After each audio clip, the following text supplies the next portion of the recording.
Neat పరీక్ష సమగ్రత కోసం కేంద్ర ప్రభుత్వం చేపడుతున్న చర్యలపై ప్రత్యేక చర్చా కార్యక్రమం ఇప్పుడు వింటారు.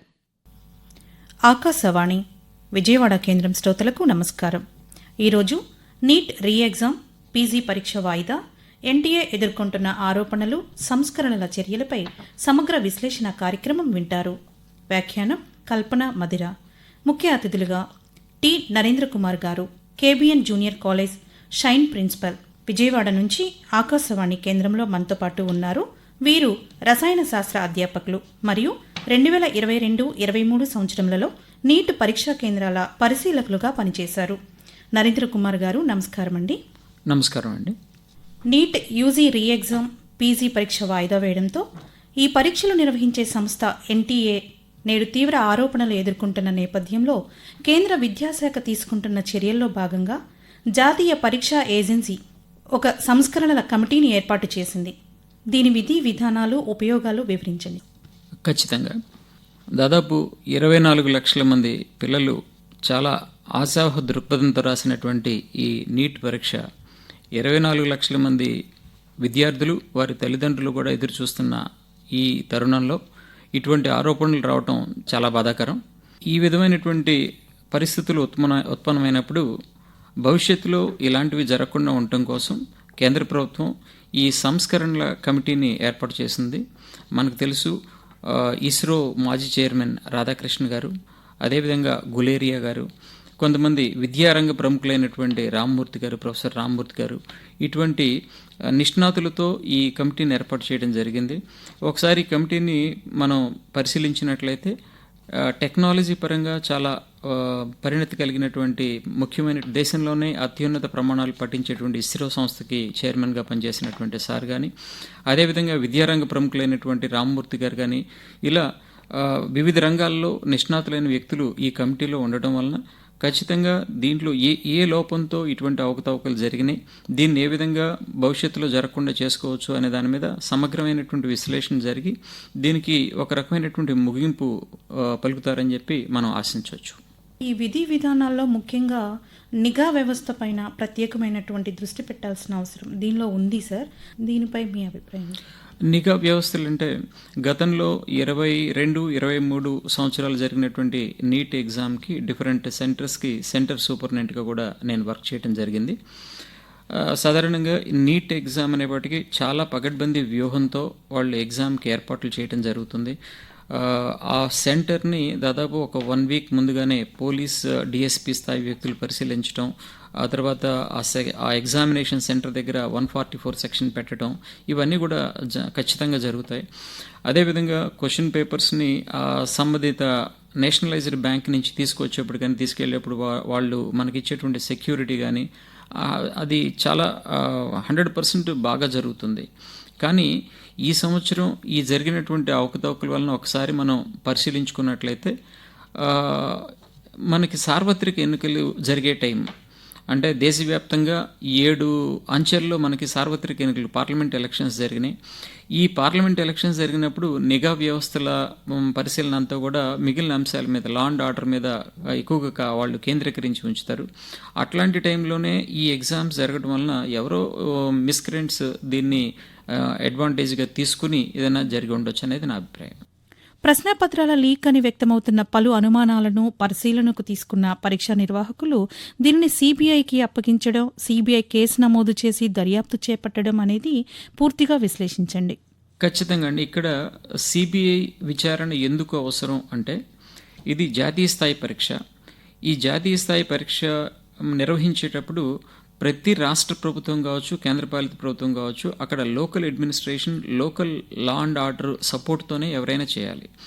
మొదటగా ఇది ఒక స్టేట్తో స్టార్ట్ అయ్యి దాన్ని కొంచెం తీగలాగితే డొంకంతా కదిలినట్టుగా వివిధ రాష్ట్రాల్లో కూడా వినిపిస్తున్న నేపథ్యంలో దీన్ని పూర్తి స్థాయిలో అరికట్టాలంటే సెంట్రల్ ఏజెన్సీ యొక్క అవసరం ఎంతైనా ఉంది.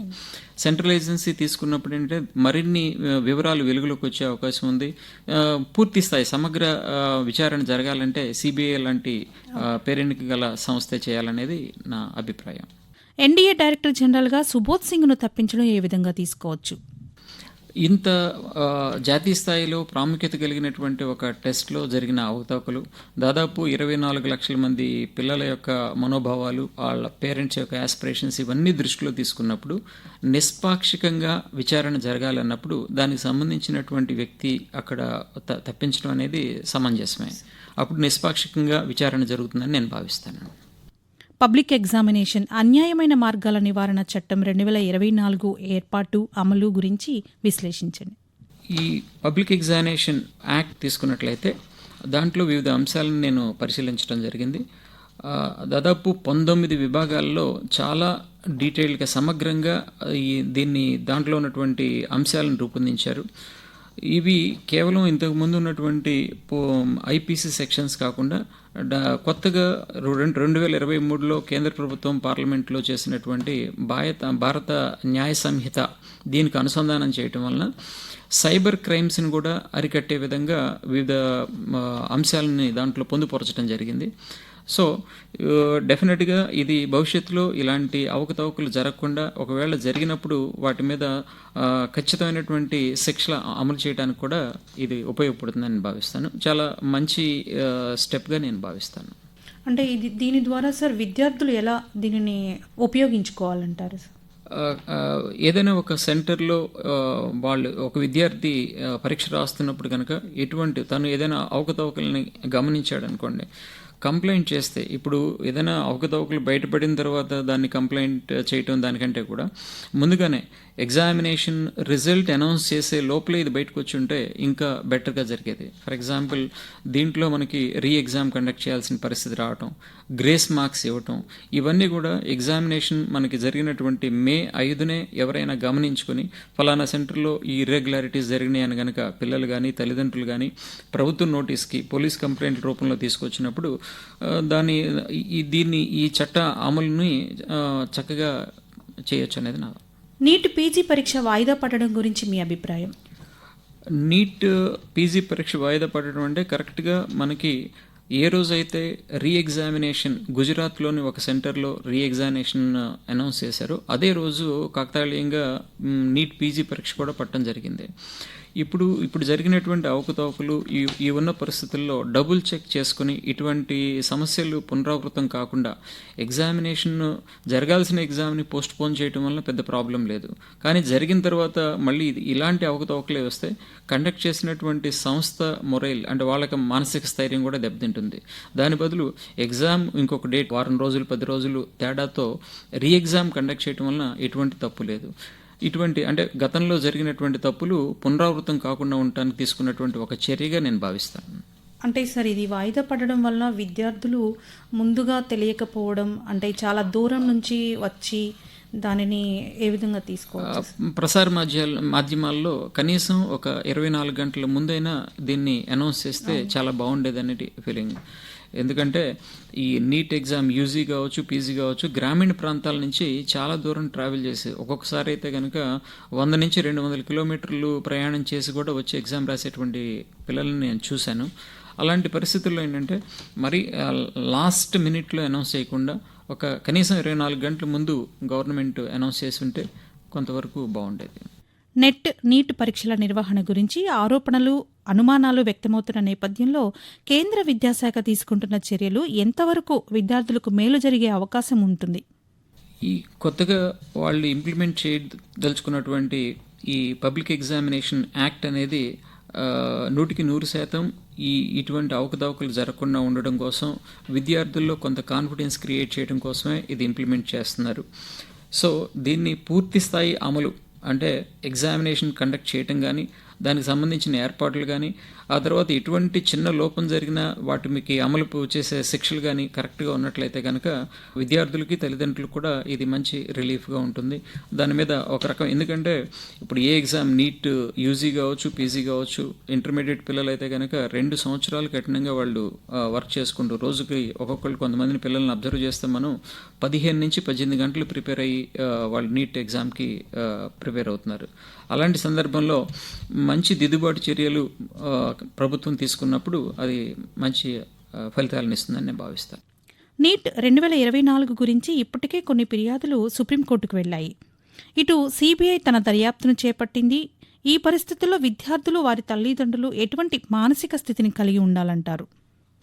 ఆల్రెడీ ఎగ్జామ్ రాసిన పిల్లలు ఇప్పుడు ఈ అవకతవకలకి పాల్పడినటువంటి విద్యార్థులు తీసుకుంటే ఒక 0.5% చాలా తక్కువ మోతాదులో దాని వలన బెనిఫిట్ అయ్యారు. ఫర్ ఎగ్జాంపుల్, రాసిన పిల్లల్లో 67 మంది పిల్లలకి 720 అవుట్ ఆఫ్ 720 వచ్చినాయండి.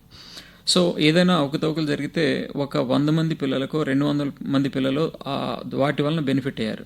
మిగిలిన 24,99,000 మంది పిల్లలు కూడా ఖచ్చితంగా దీనివలన మానసికంగా ఇబ్బంది పడుతున్నారు.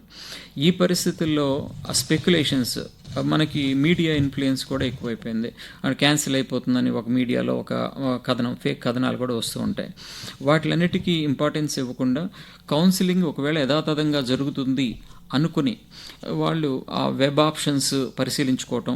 ఇంతకుముందు ఫర్ ఎగ్జాంపుల్ లాస్ట్ ఇయర్ 23-22లో వాళ్ళకు వచ్చినటువంటి ర్యాంక్కి ఎక్కడ సీట్ వస్తుంది, ఇలాంటి వాటి మీద అవగాహన కల్పించుకుంటూ ఉంటే చాలా మంచిదనేది నా ఫీలింగ్. సిబిఐ దర్యాప్తు నివేదిక సమర్పించే వరకు నీట్ రాసిన విద్యార్థులకు మీరిచ్చే సలహాలు, సూచనలు. కౌన్సిలింగ్ యథావిధిగా జరుగుతుంది అని విద్యాశాఖ మంత్రి ధర్మేంద్ర ప్రధాన్ కూడా స్పష్టం చేసిన తరుణంలో విద్యార్థులు ఏ విధమైనటువంటి చర్యలు తీసుకోవాలంటారు? ఈ కౌన్సిలింగ్ ప్రాసెస్కి వాళ్ళు తీసుకోవాల్సినటువంటి స్టెప్స్ అంటే యూజువల్గా ఏం చేస్తారంటే గత 2-3 సంవత్సరాల నుంచి వాళ్ళకు వచ్చినటువంటి national rank, local rank, category wise ranks ఉంటాయి కదా, వాటిని బట్టి ఎక్కడ అవకాశం ఉంది వాటి మీద అవగాహన కల్పించుకునే దానికి ఎక్కువ సమయాన్ని కేటాయిస్తే మంచిదనేది నా అభిప్రాయం అండి. ఈ నెల 13న జరిగిన సుప్రీంకోర్టు విచారణలో గ్రేస్ మార్క్స్ను తొలగించినట్టు కేంద్ర విద్యాశాఖ తెలిపింది. తదుపరి విచారణ జూలై 8కి వాయిదా వేసింది. జూలై 8కి సిబిఐ నుండి ఏదైనా కీలక నివేదిక వచ్చే అవకాశం ఉండొచ్చా? ఖచ్చితంగా మేడం. అసలు ఈ గ్రేస్ మార్క్స్ ఎందుకు కేటాయించవలసి వచ్చిందనే దాని మీద ఒకసారి మనం పరిశీలించినట్లయితే, గ్రేస్ మార్క్స్ ఇవ్వడానికి ప్రధానమైన కారణం ఎగ్జామినేషన్ కండక్షన్లో జరిగినటువంటి లోపాలు. ఆ ఒక్క సెంటర్లో, ఏ సెంటర్లో గ్రేస్ మార్క్స్ ఇచ్చారో ఆ సెంటర్లో పొరపాటున సీటింగ్ ప్లాన్ కరెక్ట్గా ఇంప్లిమెంట్ చేయకపోవటం కానీ, ఏ స్టూడెంట్కి ఏ సెట్ ఆఫ్ క్వశ్చన్ పేపర్ వెళ్ళాలో అది వెళ్ళకపోవటం కానీ, దీనివల్లనే ఈ గ్రేస్ మార్క్స్ ఇవ్వాల్సినటువంటి పరిస్థితి ఒక సెంటర్కి ఏర్పడుతుంది. దీనికి పేపర్ లేట్గా ఇవ్వటం, ఇవన్నీ కూడా ఏంటంటే నీట్ మార్గదర్శకాల ప్రకారం మధ్యాహ్నం 2 గంటల నుంచి 5 గంటల వరకు ఎగ్జామ్ జరుగుతుందంటే ఆల్మోస్ట్ మార్నింగ్ 9:30-10 కల్లా ఆ సెంటర్లో ఉన్నటువంటి స్టాఫ్, సిబ్బంది అందరూ కూడా అందుబాటులో ఉంటారు. బ్యాంక్ వెళ్ళి క్వశ్చన్ పేపర్లు తెచ్చుకోవటం అన్నీ కూడా దీని మీద సమగ్రమైనటువంటి శిక్షణ ఇవ్వాల్సిన అవసరం కూడా ఉంది. చెప్పాలంటే ఎన్టీఏ కేవలం ఇన్విజిలేషన్ చేసినందుకు కాదు, ఇన్విజిలేషన్ చేసేటువంటి స్టాఫ్ మెంబర్స్ ఎవరైతే ఉన్నారో వాళ్ళకి ఒకరోజు ముందు ట్రైనింగ్కి వచ్చినందుకు కూడా వాళ్ళకి పే చేస్తుంది. సో వాళ్ళకి అంత జాగ్రత్తగా ఎన్టీఏ అవకాశం ఇచ్చినప్పుడు శిక్షణలో ఎంతో కొంత లోపం, ఎగ్జిక్యూషన్లో కొంత లోపం వల్లనే ఇటువంటి గ్రేస్ మార్క్స్ ఇవ్వాల్సినటువంటి పరిస్థితి వచ్చింది. ప్రస్తుతం ఎన్టీఏ ప్రవేశ పరీక్షలు, ఉద్యోగ నియామకాల కోసం జరిగే పరీక్షలను రెండింటినీ నిర్వహిస్తుంది. అయితే సిబ్బంది కొరత అనేది ప్రస్తుతం వస్తున్న ఆరోపణలకు ఏ విధంగా దారి తీస్తుందంటారు? సిబ్బంది కొరత యొక్క పాత్ర ఏమైనా ఉందంటారా? దానికి ఖచ్చితమైనటువంటి అవకాశం అయితే ఉంటుంది మేడం. ఎందుకంటే ఉద్యోగ నియామకాలకి జరిగేటువంటి నెట్ ఎగ్జామ్స్, లేకపోతే కనుక మిగిలిన staff selection commission, bank exams, ఇలాంటి వాటికి కండక్ట్ చేయాల్సినటువంటి విధానం వేరు. అక్కడ ఏ కారణంతో అయినా కొంచెం ఆలస్యమైనా, పోస్ట్ పోన్ అయినా జరిగేటువంటి నష్టం తక్కువ. కానీ ప్రవేశ పరీక్షలకు జరిగే దాంట్లో ఏమాత్రం జాప్యం జరిగినా సరే ఒక అకాడమిక్ ఇయర్ పూర్తిగా వేస్ట్ అవుతుంది. మనకి అందరికీ తెలిసిందే, COVID-19 వలన ఆల్మోస్ట్ ఒక అకాడమిక్ ఇయర్ లాస్ అయ్యారు. ఆ సంవత్సరం నీట్ ఎగ్జామ్ యూజువల్గా మనకి మేలో జరగాల్సిన నీట్ ఎగ్జామ్ సెప్టెంబర్లో జరిగింది. అప్పటి నుంచి క్రమంగా దాన్ని దిద్దుబాటు చర్యలు చేసుకుంటూ గవర్నమెంట్ 23-24 కల్లా స్ట్రీమ్ లైన్ చేసుకుంటూ వచ్చింది. సో ఈ 2 రకాల ఎగ్జామ్స్, ప్రవేశ పరీక్షలకు జరిగేటువంటి ఎగ్జామ్, అదేవిధంగా ఉద్యోగ నియామకాలకు జరిగేటువంటి ఎగ్జామ్స్ని ఒకే సంస్థకి ఇచ్చినప్పుడు ఒకవేళ నిజంగా సిబ్బంది కొరత ఉంటే మాత్రం వాటి మీద లోడ్ ఎక్కువైనప్పుడు చేయటం కష్టం. ఇటువంటి అవకతవకలు జరిగినప్పుడు కండక్ట్ చేసేటువంటి ఎన్టీఏ లాంటి సంస్థ, ఆ స్టాఫ్ కూడా వాళ్ళ యొక్క ఆత్మస్థైర్యం కూడా దెబ్బతింటుంది. దాని బదులు 2 పార్ట్ల కింద విడగొట్టి, అంటే ప్రవేశ పరీక్షల నిర్వహణ అనేది ఒక విభాగానికి, అదేవిధంగా ఉద్యోగ నియామకాల నిర్వహణ బాధ్యత ఇంకో దానికి ఇస్తే మాత్రం ఖచ్చితంగా మేలు జరుగుతుందని నా అభిప్రాయం. విద్యార్థి సంఘాలు కూడా నీటిని రద్దు చేయాలి అని ఉద్యమాలు ధర్నాలు చేపడుతున్నారు. పరీక్ష రద్దయితే కలిగే ప్రయోజనాలేంటి? ఎవరికి ప్రయోజనం? నష్టం జరిగితే ఎవరికి ఎంతవరకు దాని ప్రభావం ఉంటుందంటారు? దిద్దుబాటు చర్యలు కొంత కేంద్ర ప్రభుత్వం వైపు నుంచి జరుగుతున్నప్పటికీ కూడా కొన్ని విద్యార్థి సంఘాలు నీట్ని రద్దు చేయాలి అని అంటున్నాయి. దాంతో నేను ఏకీభవించను. నీట్ను ఒకవేళ రద్దు చేస్తే జరిగేది ఏంటంటే ఎవరో కొంతమంది, కేవలం కొన్ని 50-100 మందో లేదా కొన్ని వందల మంది ఎవరైనా బెనిఫిట్ అయ్యారనుకుందాం. మిగిలిన లక్షల మంది విద్యార్థులు మాత్రం వాళ్ళ అకాడమిక్ ఇయర్ని చాలా ఎక్కువగా నష్టపోయే అవకాశం ఉంటుంది. సో రద్దు చేయడం అనేది దీనికి సొల్యూషన్ కాదు. దాని బదులు ఈ సిబిఐ విచారణ ద్వారా ఎవరైతే దీంట్లో ఇన్వాల్వ్ అయ్యారో ఆ విద్యార్థులు కావచ్చు, వాళ్ళకి ఆర్గనైజ్డ్ క్రైమ్ అంటారు దీన్ని. అంటే కేవలం ఒక విద్యార్థి వలన జరిగేది కాదు ఇది. ఈ విద్యార్థులకి కొంత సపోర్ట్ ఇచ్చినటువంటి ఎవరైనా కావచ్చు, వాళ్ళందరి మీద చర్య తీసుకుని వాళ్ళ వరకు చర్యలు తీసుకుని మిగిలిన పిల్లల యొక్క భవిష్యత్తుని కాపాడటం అనేది చాలా అవసరం. ఇక్కడ రీఎగ్జామ్ పెడితే మాత్రం ఖచ్చితంగా ఎక్కువ మంది పిల్లలకి నష్టం జరుగుతుంది అనేది నా అభిప్రాయం. రీఎగ్జామ్ అంటే డెఫినెట్గా కొన్ని నెలల కార్యక్రమం ఇది. మినిమం ఒక 3 months పడుతుంది. దీనివల్ల అకాడమిక్ ఇయర్ లాస్ అవుతుంది. నెక్స్ట్ ఒక 2 సంవత్సరాలు ఒక టెంపోతో ప్రిపేర్ అయినటువంటి పిల్లవాడు ఒక 3-4 months పూర్తిగా గ్యాప్ ఇచ్చేసి మళ్ళీ ప్రిపేర్ అయినప్పుడు అదే రకమైనటువంటి పెర్ఫార్మెన్స్ని చూపిస్తాడనేటువంటి నమ్మకం కూడా తక్కువ. అదేవిధంగా సార్, నిన్న జరిగిన ఎగ్జామ్కు తక్కువ విద్యార్థులు హాజరు కావడంపై మీ విశ్లేషణ? ఎగ్జామ్ ఎప్పుడైతే ఒక అంశం మీద కోర్టులో కేసు విచారణ ఇవి జరుగుతున్నప్పుడు పిల్లల మానసిక స్థితి కూడా సరిగా ఉండదు. వాళ్ళు కొంతమందికి ఏంటంటే మొన్న ఫస్ట్ టైం రాసినంత బాగా రాయగలుగుతామా లేదా అనేటువంటి ఒక నమ్మకం తగ్గిపోతుంది. ఫర్ ఎగ్జాంపుల్ మనం ఈ 24 పేపర్ తీసుకున్నట్లయితే 23 పేపర్ కంటే రిలేటివ్గా ఈజీగా ఉంది. సో ఇలాంటి ఈజీ పేపర్ రాదేమో, ఎగ్జామ్ జరిగితే దాంట్లో టఫ్ పేపర్ ఇస్తారేమో అనేటువంటి మానసిక స్థితి. దీంతో ఆ క్విట్టింగ్ నేచర్ అనేది కొంతమంది న్యాచురల్గా మేము స్టూడెంట్స్లో అబ్జర్వ్ చేసేటువంటి ఆ క్విట్టింగ్ నేచర్ వలన ఇది జరుగుతుంది. కానీ అంతకుమించి ప్రత్యేకమైన కారణం అయితే ఏమీ లేదు. అంటే రెండోసారి ఎగ్జామ్ రాస్తే వాళ్ళకి మొదటిసారి వచ్చినటువంటి మార్కుల కంటే తగ్గిపోతాయి అనేటువంటి భయంతోనే వీళ్ళు మానేసి ఉంటారని నా అభిప్రాయం. ఎంపీసీ విద్యార్థులకు నిర్వహించే జేఈఈ మెయిన్స్ కంప్యూటర్ ఆధారిత పరీక్ష కాగా, బైపీసీ విద్యార్థులకు నీట్ ఆఫ్లైన్లో నిర్వహించడం, ఈ రెండింటినీ కూడా ఎన్టీఏ ఆధ్వర్యంలోనే జరుగుతూ ఉండగా ఏ పద్ధతి మంచిదంటారు? మంచిది అంటే ఇప్పటివరకు దేంట్లో అయినా అవకతవకలు జరగకపోతే అదే మంచిది అనుకుంటాం. అవకతవకలు జరిగితే దాంట్లో చెడ్డది అనుకుంటాం. ఇది సాధారణంగా మానవ నైజం. కానీ నేను గమనించినట్లయితే రెండింటినీ ఎన్టీఏ కండక్ట్ చేస్తుంది. ఆ తర్వాత ఈ ఫిజిక్స్ కెమిస్ట్రీ సిలబస్లు ఆల్మోస్ట్ రెండింటికి సేమ్, మ్యాథమెటిక్స్ బయాలజీగా విడిపోతాయి. కానీ ఆ టెస్టింగ్ ప్యాటర్న్ 3 గంటలు ఉంటుంది, +4 -1 ఒకే సిస్టమ్కి. బైపీసీకి వచ్చేపాటికి పెన్ పేపర్ టెస్ట్ కండక్ట్ చేస్తున్నారు. ఎంపీసీకి ఆన్లైన్ ఎగ్జామ్, అది కూడా 2 దఫాలుగా, జనవరిలో ఒకసారి, అదేవిధంగా ఏప్రిల్లో ఒకసారి, 2 సార్లు కండక్ట్ చేస్తున్నారు. కానీ ఇప్పటి వరకు ఎంపీసీ కండక్ట్ చేసినటువంటి ఆన్లైన్ ఎగ్జామ్లో ఎక్కడ అవకతవకలు జరిగినటువంటి దాఖలాలు మనకు కనిపించలేదు. అటువంటి రిపోర్టులు రాలేదు, అటువంటి స్పెక్యులేషన్ ఏమీ రాలేదు. దీనికి ప్రధానంగా మనకి ఇంజనీరింగ్ కాలేజెస్ ఈ ఆన్లైన్ ఎగ్జామ్స్ని కండక్ట్ చేస్తున్నాయి. ఇంజనీరింగ్ ఎగ్జామ్స్ అన్నింటిలో కూడా ఈ కంప్యూటర్ మీద కొంత బాగా అవగాహన ఉన్నటువంటి స్టాఫ్ ఉండటం. మొట్టమొదటిసారిగా నాకు బాగా గుర్తు, ఒక 10 సంవత్సరాల క్రితం ఫస్ట్ క్యాట్ ఎగ్జామ్ కండక్ట్ చేసినప్పుడు అప్పటికి మనకు దేశంలో ఈ ఇంటర్నెట్ సేవలు కూడా ఇంత బాగా ఉండేవి కాదు. ప్రముఖ ఇంగ్లీష్ దినపత్రికలో వచ్చినటువంటి హెడ్డింగ్ కూడా నాకు ఇప్పటికీ గుర్తు, mouse eat in the cat అని. అంటే అక్కడ ఉన్నటువంటి ఇంటర్నెట్ పరిజ్ఞానం సరిగా లేక పిల్లలు ఎగ్జామ్తో ఇబ్బంది పడ్డారు. మళ్ళీ ఎగ్జామ్ కండక్ట్ చేశారు. కానీ ఇప్పుడు పరిస్థితి వేరు. మనకు దేశవ్యాప్తంగా ఈవెన్ పల్లెటూళ్ళకి వెళ్ళినా సరే వైఫై కనెక్షన్స్ అన్నీ చాలా స్ట్రాంగ్గా ఉన్నాయి. ఈ ఆన్లైన్ ఎగ్జామినేషన్ కండక్షన్ విధానంలో మనకు ఎటువంటి ఇబ్బందులు లేకుండా జరుగుతున్నాయి. సో ఒకసారి దీని విద్యారంగ ప్రముఖుల అందరి అభిప్రాయాలు తీసుకుని ఈవెన్ ఈ నీట్ ఎగ్జామ్ని కూడా ఆన్లైన్లోకి కన్వర్ట్ చేసుకుంటే బాగుంటుంది.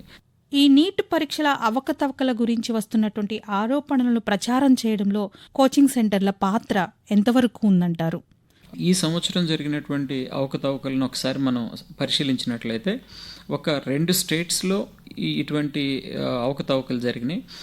ఇది కేవలం ఒక సెంటర్లో విద్యార్థి పక్క విద్యార్థి దగ్గర నుంచి చూసి కాపీ కొట్టినటువంటి విధానం కాదు. ఇది ఒక సెట్ ఆఫ్ పీపుల్, అంటే ఒక ఆర్గనైజ్డ్ క్రైమ్ లాగా కొంతమంది వాళ్ళకి సపోర్ట్ చేస్తే భారీ ఎత్తున డబ్బులు చేతులు మారి ఇలా జరిగినటువంటి అవకతవక మనం గమనించవచ్చు. మనకు తెలుసు, మనకి ఈ కోచింగ్ సెంటర్ల మధ్య ఉన్నటువంటి విపరీతమైనటువంటి పోటీ వాతావరణం, ఈ పోటీ వాతావరణం, అదేవిధంగా అడ్వర్టైజ్మెంట్స్, ఆ తర్వాత ఈ వింగ్ ఇంటర్మీడియట్ +1 +2 విభాగాల్లో ఉన్నటువంటి వ్యాపారాత్మక ధోరణి వలన కూడా ఇటువంటి సంఘటనలు జరగడానికి ఎక్కువ అవకాశం ఉంటుంది. ఏదేమైనా మనకి సిబిఐ విచారణ ద్వారా పూర్తి వివరాలు బయటకు వస్తాయి. అప్పుడు కేవలం ఒక చోట జరిగినటువంటి అనుకోని సంఘటన లేదా కొన్ని ఈ కోచింగ్ సెంటర్ లాంటి పెద్ద పెద్ద సంస్థలు కూడా దీంట్లో ఎటువంటి ఇన్వాల్వ్మెంట్ ఏమైనా ఉందా అనేది మనకి సిబిఐ విచారణ లాంటి దాంట్లో బయటకు వస్తుందని నేను అనుకుంటున్నాను. సుప్రీంకోర్టులో కూడా ఈ కోచింగ్ సెంటర్ల నుండి కూడా కొన్ని పిటిషన్స్ దాఖలయ్యాయి. ఒకవైపున పరీక్ష రద్దు చేయాలనే ఉద్యమాల ద్వారా కానీ, ఈ కౌన్సిలింగ్ ప్రాసెస్ అనేది జరుగుతుంది, రద్దవ్వదు అనే నేపథ్యంలో కానీ, ఈలోగా విద్యార్థులైతే సమయాన్ని వృధా చేసుకోకుండా కౌన్సిలింగ్కి వారి పనిని వారు ఎంతవరకు చేసుకోవాలి? ఎగ్జామ్ రాసినటువంటి విద్యార్థులు 2 విషయాల మీద దృష్టి సారించాలి మేడం. అవేంటంటే, ఒక నీట్ ఎగ్జామ్ రాసినటువంటి విద్యార్థి భవిష్యత్తులో ఎంబీబీఎస్ సీట్ వచ్చిన తర్వాత కూడా చదవబోయేటువంటి సబ్జెక్టులు ఇవే: బయాలజీ, ఫిజిక్స్ కొంచెం పక్కకి వెళ్ళొచ్చు, కానీ కెమిస్ట్రీ. సో అవన్నీ కూడా వాళ్ళు పునశ్చరణ చేసుకోవడం అనేది చాలా అవసరం. సబ్జెక్ట్ నుంచి పూర్తిగా డివియేట్ అయితే ఏదైనా జరగవచ్చు. ఒకసారి కోర్టు కేసులో ఉన్నప్పుడు రీ ఎగ్జామ్ రాదు, ఖచ్చితంగా కౌన్సిలింగే జరుగుతుందని ఎవరు 100% స్పెక్యులేట్ ఉండదు. కాబట్టి వాళ్ళని సబ్జెక్టు పూర్తిగా దూరం అవ్వకుండా వాటిని పునశ్చరణ చేసుకోవడం, మళ్ళీ రివైజ్ చేసుకుంటూ ఉండటం ఒకటి. రెండోది, కౌన్సిలింగ్ జరిగినప్పుడు గత 2 సంవత్సరాల్లో వాళ్ళకు వచ్చినటువంటి ర్యాంకుల ద్వారా ఎక్కడెక్కడ సీట్లు వచ్చినాయి, కట్ ఆఫ్ ఎట్లా ఉంది, +or-5 అంటే అంతకుముందు 22-23లో ఈ ర్యాంక్ వచ్చిన వాళ్ళకి, ఈ పర్సంటైల్ వచ్చిన వాళ్ళకి ఏ కాలేజీల్లో సీట్లకు అవకాశం ఉంది, ఇలాంటి వాటి మీద అవగాహన చేసుకుంటూ ఉంటే సమయం వృధా చేసుకోకుండా ఈ 2 అంశాల మీద సబ్జెక్ట్ రచ్చిపోకుండా రివైజ్ చేసుకోవటం, రెండోది కౌన్సిలింగ్ పట్ల కొంత అవగాహన ఏర్పరచుకోవటం అవసరం. ఎందుకంటే ఈ కౌన్సిలింగ్ వెబ్ ఆప్షన్స్ క్రియేట్ చేయడానికి కూడా కొన్ని మార్కెట్లో ప్రైవేట్ ఏజెన్సీస్ వచ్చినాయి. కానీ ఇవాళ అందరికీ కూడా పిల్లలకి నెట్ అందుబాటులో ఉంది కాబట్టి దాన్ని సద్వినియోగం చేసుకుని వాళ్ళ వెబ్ ఆప్షన్స్ వాళ్ళే చేసుకోగలిగినటువంటి అవకాశం కూడా ఉంది. డిపెండెన్సీ తగ్గించుకుని ఈ రెండు అంశాల మీద వాళ్ళు సమయాన్ని వినియోగించుకుంటే బాగుంటుంది. ప్రామాణికమైనటువంటి నీట్ పరీక్షల దృష్ట్యా ఎన్టీఏ ఎదుర్కొంటున్న ఆరోపణలను, సంస్కరణల చర్యలను చాలా అర్థవంతంగా వివరించిన నరేంద్ర గారికి ఆకాశవాణి తరపున ధన్యవాదాలు తెలుపుతున్నాం. థ్యాంక్స్ అండి. నీట్ పరీక్ష సమగ్రత కోసం కేంద్ర ప్రభుత్వం చేపడుతున్న చర్యలపై ప్రత్యేక చర్చా కార్యక్రమం ఇప్పటి వరకు విన్నారు. అతిథి T Narendra Kumar, KBN shine principal. వ్యాఖ్యాత కల్పన మధిర. సమర్పణ ప్రాంతీయ వార్తా విభాగం, ఆకాశవాణి విజయవాడ కేంద్రం.